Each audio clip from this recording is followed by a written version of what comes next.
Welcome back to the deep dive. If you've ever looked at your bank account, looked at your spending, and just felt, well, a bit of a disconnect, like the numbers don't quite line up with how happy or free you actually feel, Hmm. then this deep dive is really for you. Our mission today, it's pretty straightforward. We're diving headfirst into the complex, sometimes really chaotic world of how we spend our money. And the argument we're exploring, based on our sources, is that these choices, they're governed less by, say, optimizing math problems and much, much more by just messy human stuff. Messy human stuff, I like that. So for decades, we've kind of treated personal finance like it's this clean science, right? Right. As if finding the perfect budgeting app or, the right formula would suddenly make us all perfectly rational decision makers. But the sources we're looking at today, they pull heavily from behavioral economics, from psychology, and they argue pretty much the exact opposite. Exactly. They say financial decisions are just dominated by our emotions, our deep-seated insecurities, maybe our social hopes, and really, fundamentally, our sense of identity. Okay, so let's unpack that core conflict then. The main idea, the thesis from these sources, is that money. It's less about the cold, hard numbers, and it's much more about the stories. The stories, yeah. The narratives we tell ourselves, maybe the stories we're trying to buy into. We're buying status, maybe buying approval, buying security, or trying to anyway.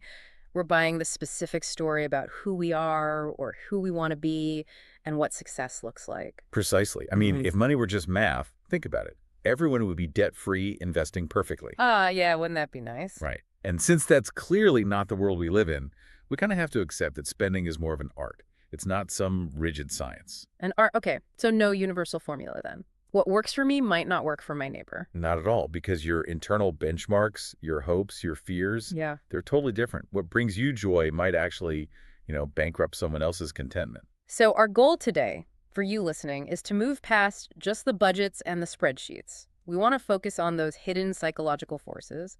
Things like insecurity, maybe FOMO, fear of missing out, envy, that sometimes desperate need to signal status, things that unconsciously guide how we use or maybe misuse our money. And the hope is you leave here with some tools, some ways to think about making choices that really reflect your own personal values instead of just, I don't know, going along with what society pushes on us. That's the goal. Yeah. Finding authentic choices. Okay, so if finance is an art, not a science, we have to face this messiness of human behavior directly because, when we see someone else's money habits, maybe they're spending wildly on flashy things or maybe they're earning a ton but saving almost nothing.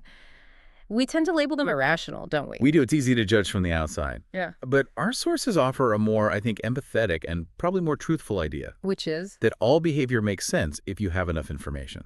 Okay. That's a big shift.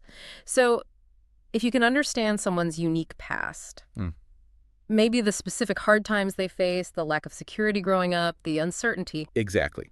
Once you see that context, their seemingly irrational spending, or maybe their extreme saving, it suddenly starts to look like, well, maybe a rational act of emotional defense, or even healing. That makes sense. It gives us a framework for understanding emotional spending. Like the example in the source is about the successful businessman, the one who grew up really poor. Oh, yeah, that's a powerful one. He felt marginalized, looked down upon, and then when his daughter is choosing a university. He doesn't say pick the best value or pick the best fit for you. No. He insists she picks the most expensive one she got accepted to. Wow. Which on paper, financially, seems absurd. Totally absurd by his spreadsheet logic, but psychologically it makes perfect sense for him. That huge tuition fee becomes like a social trophy for his whole life story. So paying that massive price is him kind of symbolically erasing all the snubs, all the times he felt worthless growing up. You got it. The expense is a form of very expensive emotional healing, you could say. The utility isn't really for the daughter's education, not primarily. It's for the father's feeling of validation, proof that he overcame his past. It's fascinating how those old wounds can drive behavior years later, but the sources show the flip side is just as strong, right? This idea of post-traumatic broke syndrome. Yes, Tiffany Elish talks about this. It's the difficulty some people have, even when they finally have money, maybe significant wealth, in actually spending it. Why?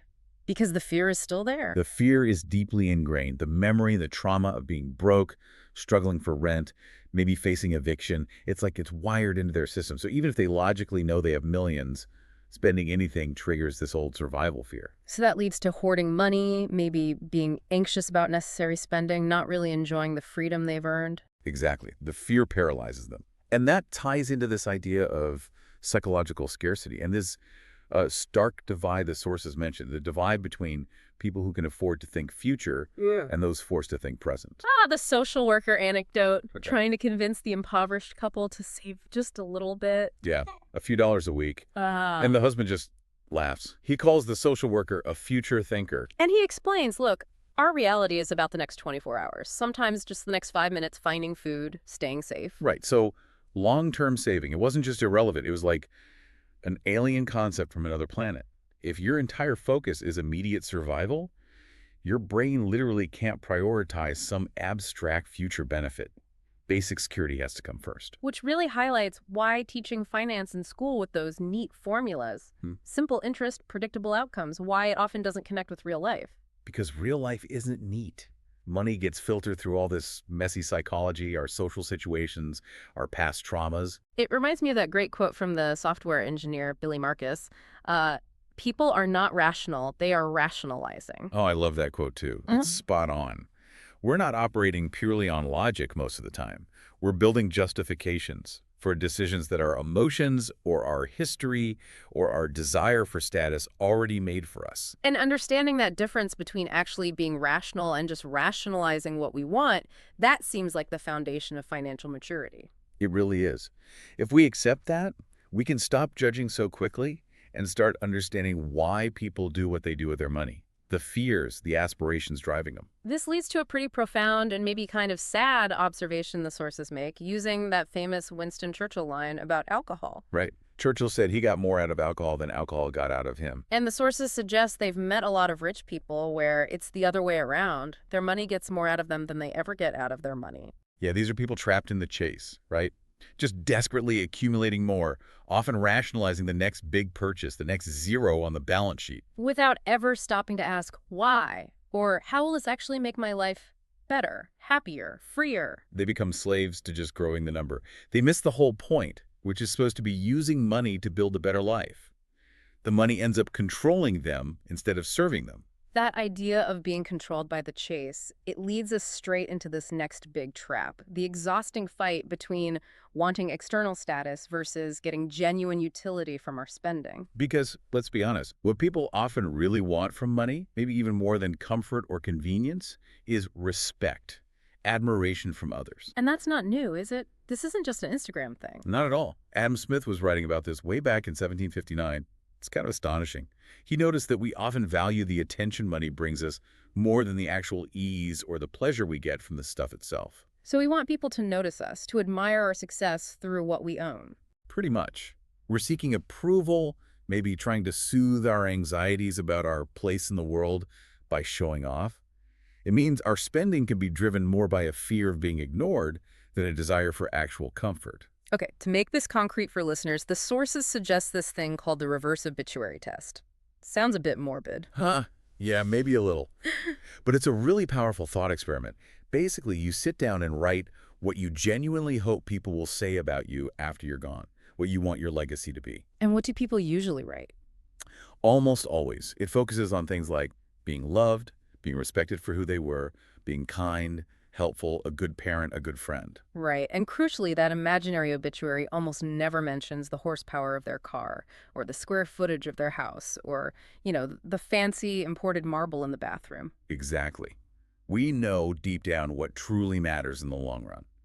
But our day-to-day spending often reflects the complete opposite, chasing those external markers that nobody will remember or care about later. And that points to a real danger, doesn't it? When showing off possessions becomes kind of a last resort. Yeah, the sources warn about that.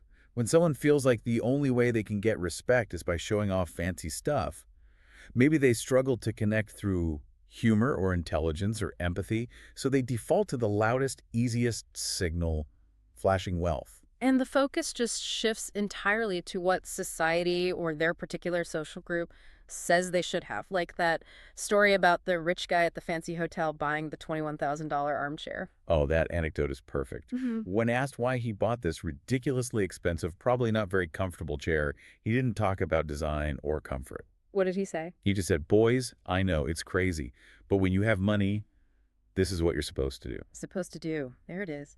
The purchase wasn't about his preference. It was about fulfilling the status requirements of his peer group.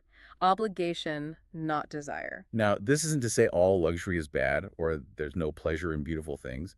The sources aren't that extreme. Okay, good. Because surely there's some genuine enjoyment there. Of course. The issue isn't the expensive chair itself. It's the motivation. Is it genuine preference or is it obligation? Because status often actively hijacks utility. It makes us choose based on how things look to others. Like the David Brooks example with his family trip. Exactly. They found they actually had a better time, got more enjoyment from the sort of homely, basic African camps than the sterile five-star luxury hotels. Why was that? Well, the luxury hotels were all about projecting the status of refinement, privacy, safety, the usual high-end benchmarks. But the family got more psychological utility, things like connection, spontaneity, talking to locals at the simpler camps. So they value the connection more than the fancy amenities. Utility over status. Right, and the problem with chasing status is that it's exhausting because the target is always moving. It's this zero-sum game you can never truly win permanently. Like the example of the musical Hamilton. Perfect example. The sources point out when it was super exclusive, hard to get tickets, expensive, it was the absolute peak of cultural cool, right? Yeah, everyone was talking about it. But the moment it landed on Disney Plus, and basically anyone could watch it any time, the same people who raved about it suddenly stopped talking about it. Because the exclusivity, the status signal, evaporated. It wasn't just about the art anymore. Precisely. And that dynamic forces you into this constant, expensive cycle of needing the next new thing, the next exclusive experience just to keep up appearances. It's an unfulfilling treadmill. So how do you escape this trap, this focus on external judgment? You have to shift focus inward. Which brings us to Warren Buffett's idea, the inner scorecard versus the outer scorecard. Okay, inner versus outer. What's the difference? The outer scorecard is all about what other people think of you, your reputation, your status, the external applause. The inner scorecard is about how you feel about yourself, the person you see in the mirror. Are you living by your own values? And the sources give us a really stark illustration of this with that sailing race, the 1968 Golden Globe race. Yeah, that story is incredible. A nonstop solo race around the world. Verifying. And we have two key figures who represent these scorecards perfectly. First, Donald Crowhurst. He represents the outer scorecard. Tragically so. He's driven by ambition, sure, but also by shame from past business failures. He wasn't actually a great sailor, but this race was his shot at public redemption, fame, money. But things went wrong early on, right? His boat wasn't holding up. It started falling apart. But turning back meant public humiliation, bankruptcy. The outer scorecard, nightmare. So he couldn't face it. So what did he do? He started faking it. He just sort of loitered in the Atlantic, sending false radio reports of his position, making it seem like he was making amazing progress. He kept two different logbooks, one real, one fake. Wow. That's intense deception. Incredibly intense. And the ultimate irony, his fake reports were so good, it started to look like he was actually going to win. He was heading towards massive global fame, parades, interviews. But all based on a lie. All based on a lie. And the pressure of maintaining that lie, the terror of the imminent fame for something he hadn't earned, it just completely overwhelmed him. The shame, the anxiety. It led to despair. He ultimately committed suicide out there at sea. His absolute addiction to the outer scorecard, to what others thought, drove him straight into tragedy. Such a sad story. Okay, so who's the counterpoint? The inner scorecard example. I would be Bernard Montessier, a Frenchman also Okay. in the race, and he was actually winning, genuinely leading, nearing the finish line in England. Glory, prize money, it was all right there. So the complete opposite situation from Crowhurst. Exactly. But as he got closer to the finish, he had this profound realization. He realized he hated the whole idea of it, the competition, the fame, returning to what he called the snake pit of society. He didn't want the prize he was about to win. He didn't want what came with the prize, so he did something absolutely radical. He slingshotted his boat past the finish line, essentially, used a passing ship to send a message ashore. What did the message say?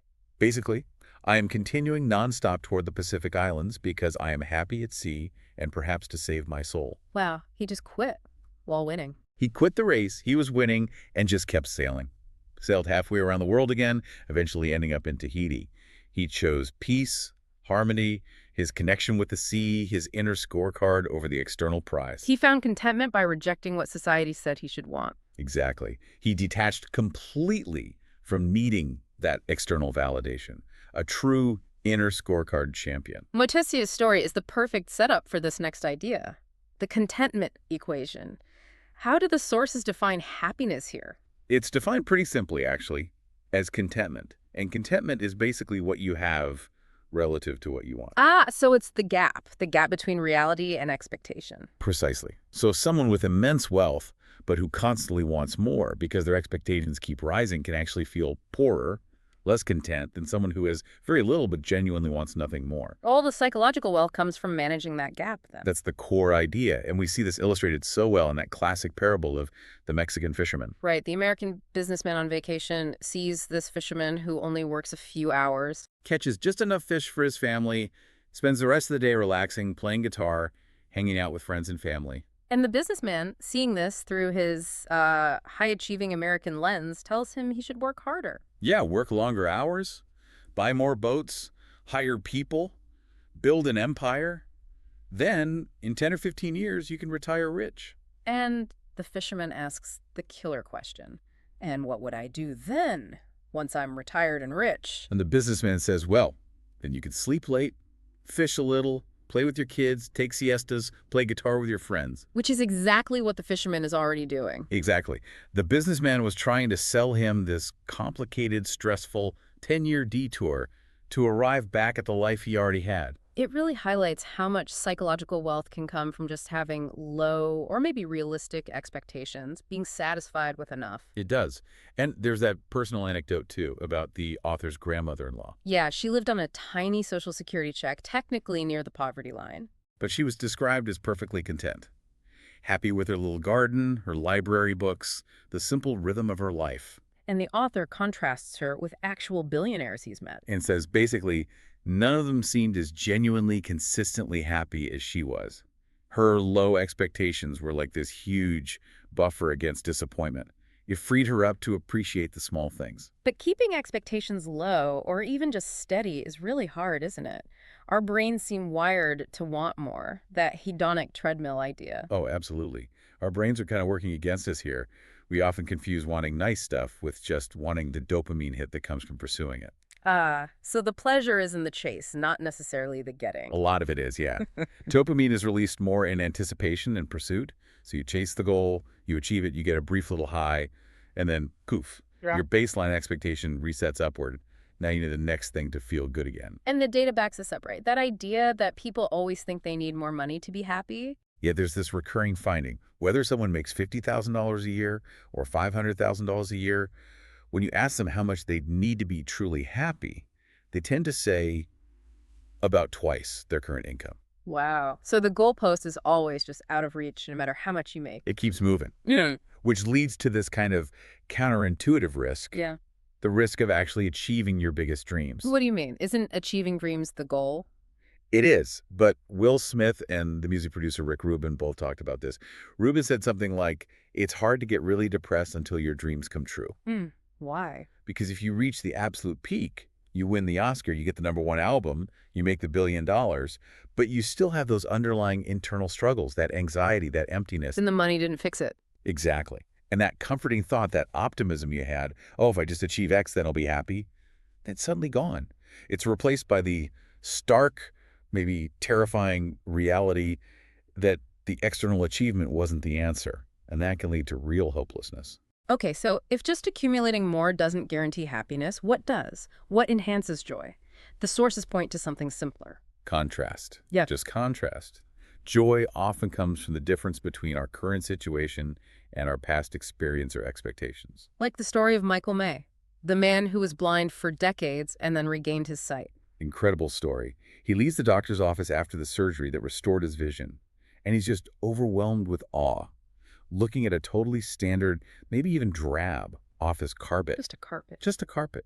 He couldn't believe the other patients weren't also just freaking out about the carpet, as he put it, because for them it was mundane, normal.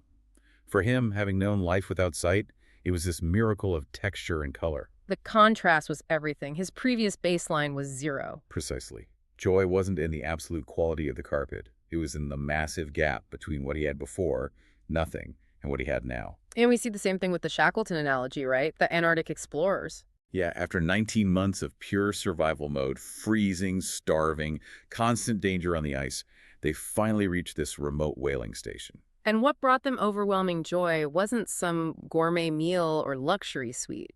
No, it was a hot bath, a warm, clean bed, even just semi-stale bread tasted amazing.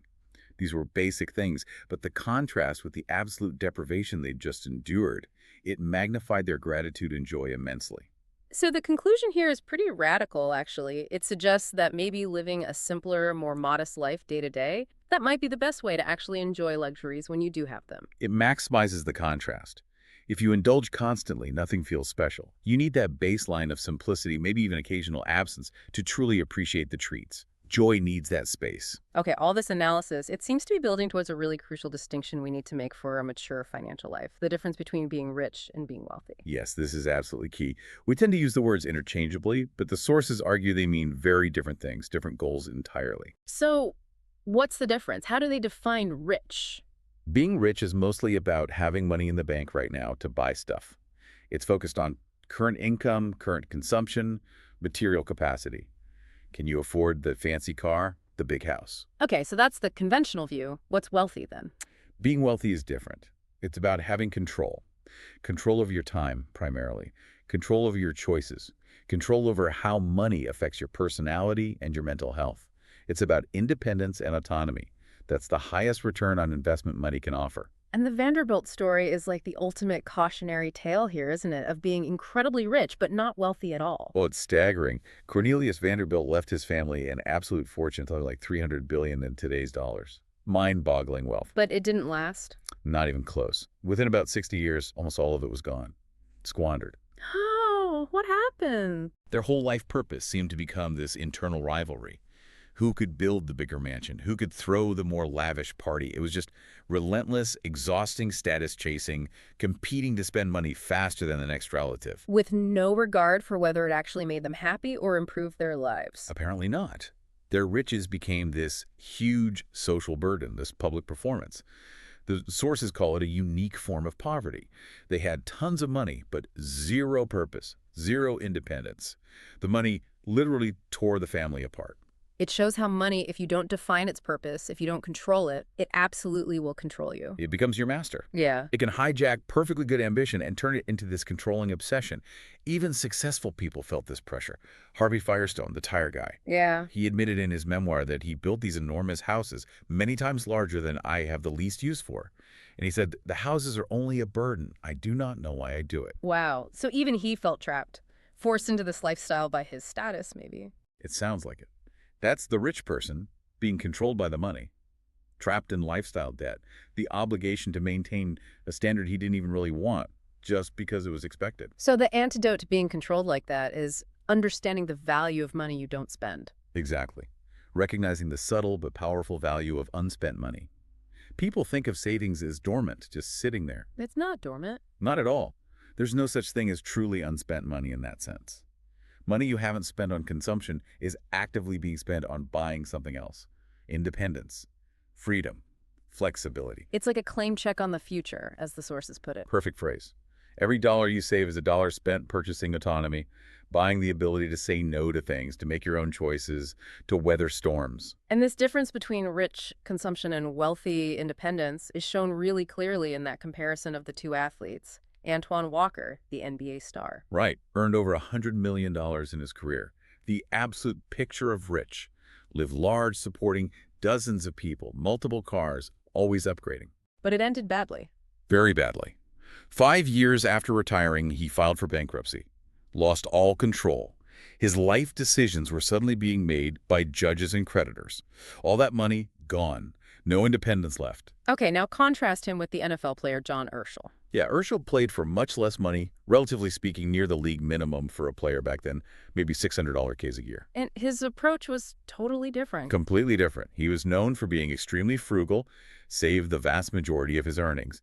And what did he use that money for? He retired early from football. To pursue a PhD in mathematics at MIT. He explicitly chose financial stability and the freedom to choose his future path. That's wealth over flashy consumption and status games. He bought control over his life. Urschel was wealthy, even if his peak runnings weren't as high as Walker's, Which brings us to this idea of the independent spectrum. It's not just all or nothing, rich or poor. Exactly. The sources lay out this useful spectrum, like 15 levels of financial autonomy. It helps you see where you are and what the next achievable step might be. Independence is built incrementally. So what are some key levels for listeners to think about? Well, the early levels, maybe level 4 or 5, are really fundamental. Just having enough savings to cover unexpected problems, the car breaks down, the boiler goes without it causing a major crisis. That's basic autonomy. Freedom from everyday financial panic. Okay, that seems achievable. What's next? Level 7 is a really powerful one for a lot of people. This is having marketable skills and enough savings that you could quit a job you hate, a toxic workplace, maybe a terrible boss, and have the breathing room to find something better without desperation setting in. The take this job and shove it fund, essentially. Yeah, basically. Think about the psychological shift there. You're choosing your employer, not being forced to stay somewhere awful just for the immediate paycheck. That's huge for confidence and self-respect. You operate from freedom, not fear. And the ultimate goal, the top of the spectrum. That's level 15. The dream state, maybe. It's waking up one morning and realizing you can spend your time doing whatever you want, whenever you want, with whomever you want, for the rest of your life without needing to earn another dollar. You've beaten the game. Complete freedom from financial obligation. Total independence. Yeah. You've eliminated the need to trade your time for money. And pursuing that kind of wealth, that level 15 independence, it all circles back to one main goal, right? Avoiding regret. Absolutely. That's the ultimate objective, minimizing future regret. Those heartbreaking final words of the actor David Cassidy come to mind. So much wasted time. Exactly. The sources argue that feeling wasted time, missed opportunities for a meaningful life, that's the best definition of true financial risk. It's not just losing money on an investment. It's losing the time money could have bought you. But it's tough, isn't it? This internal battle between saving for the long term, harnessing compound interest, and wanting to enjoy life now because we don't know how long we have. It's a fundamental human dilemma. We have to somehow plan for potentially living to 100 while also enjoying today in case we don't make it past tomorrow. Save or spend. Long life or short life. The sources use that biology analogy to explain this conflict. The guppy versus the Greenland shark. Yeah, it's a neat way to frame it. The guppy has a short lifespan, lots of predators. Its whole biological strategy is immediate reproduction, live fast, die young. The ultimate YOLO philosophy, basically. Okay, so that's the spend it now impulse. What about the shark? The Greenland shark is the opposite extreme. It can live for like 500 years, has no natural predators. It's the ultimate long-term investor. It spends literally a century and a half just slowly building its body, saving resources, only reaching sexual maturity around age 150. It plans for a future it's very confident it will reach. Wow, 150 years old to mature. Okay, so where do humans fit? We're not guppies, but we're definitely not 500-year-old sharks. We're stuck awkwardly in the middle. We have longer lives than guppies, but way more uncertainty than the shark. And we're notoriously bad at judging our own future risks and needs. So we feel this constant tension, this angst. Save like a shark, spend like a guppy. So we need a strategy that bridges that gap, something that values both the present and the future. And the sources suggest that bridge is built with memories. Think of good memories as compounding assets. Compounding assets? How so? Well, unlike a car that depreciates, memories tend to appreciate over time. They become more valuable, more cherished as years go by, especially when viewed through, the rosy lens of nostalgia. They're assets that pay dividends and happiness for decades. So trading money for time to create those memories? That's a form of investment. A hugely valuable one, potentially. Think about it. If you take a slightly lower paying job, but it gives you, say, an extra 500 hours of free time per year compared to a high-stress alternative. Over a 30-year career, that's 15,000 extra hours? 15,000 hours. That's an enormous amount of time for potential experiences, family time, learning, relaxing, building those memory assets. The sources call this trade-off the ultimate antidote to regret. Those experiences can't be repossessed or stolen, and they just get better with age. That ties into this idea of quiet compounding, doesn't it? Building wealth without fanfare. Exactly. It's about building durable wealth silently, focusing on your own goals, your inner scorecard, not needing social approval.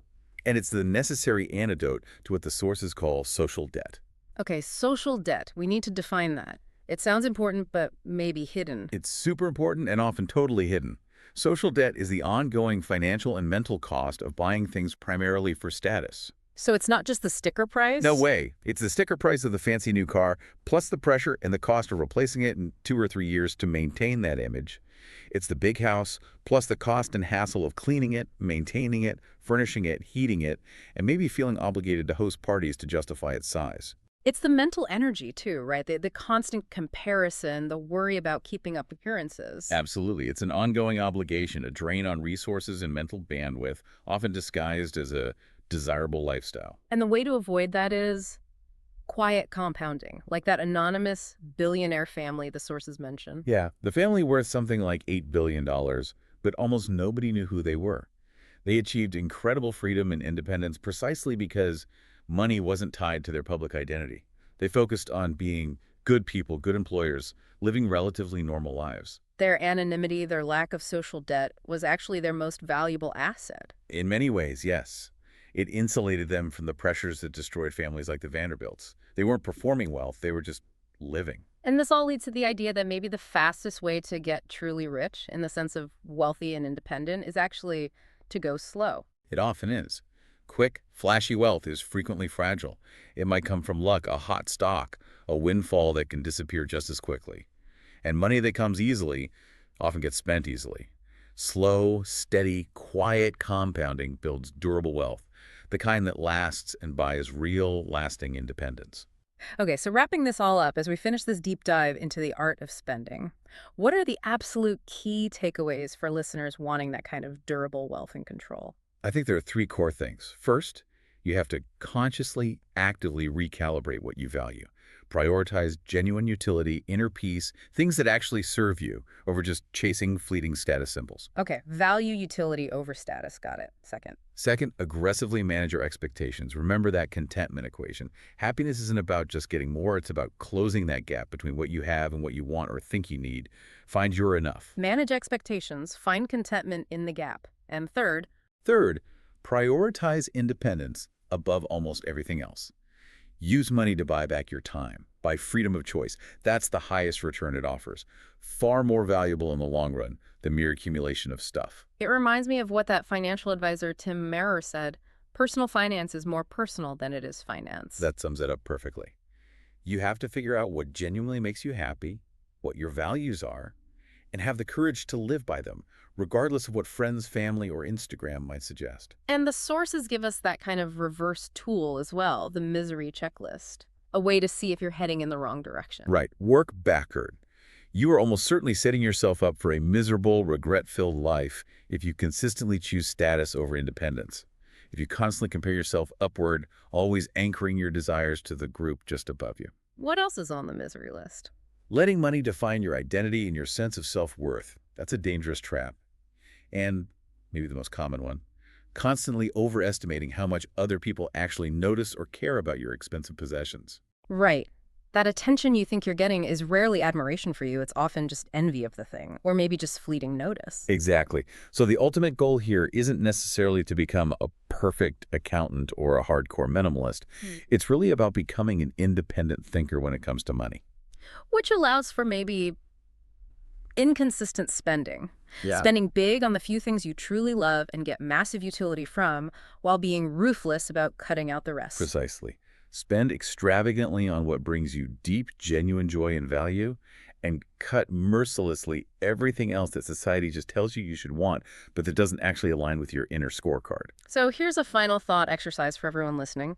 If someone could look at your salary, maybe your neighborhood, and accurately guess exactly how much you spend on your car, your house, your vacations, are you really using money as a tool to express your unique personality, your unique values? Or are you just kind of defaulting to the standard script, going along with what society expects for someone like you? That's the challenging question. And maybe the most important one to leave with is this. What are you willing to reject? What social expectation, what material norm are you willing to actively say no thank you to? In order to gain that true, enduring wealth, that independence, that peace that Montessier sailed halfway around the world to find. That's the decision. That choice, probably more than any complex investment strategy, is what will ultimately define the real quality of your life. Fantastic insight to end on. Thank you so much for guiding us through all of this. It's given me a lot to think about. Always a pleasure. It's fascinating stuff.